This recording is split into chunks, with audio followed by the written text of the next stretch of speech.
Hi everyone, my name is Rishad. Today is 24th of February 2024, and I'm going to be going over the results of week 9's testing for Tesla, which is predictions based on the option chain analysis. If you're wondering where these predictions are coming from, go review my channel, and the video is very clearly labeled weekly analysis of Tesla or weekly analysis of SPX based on option chain analysis. You can find those videos with the corresponding dates and find the prediction and the rationales behind them.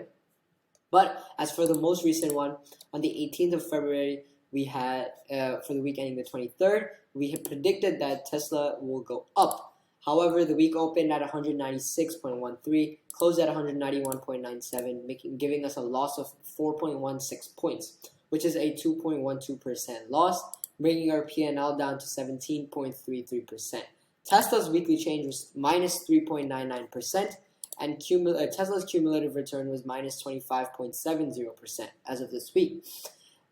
So our alpha actually went up to 43.03%. However, that's all for now. Thank you for watching. Enjoy. I will see you in the next video.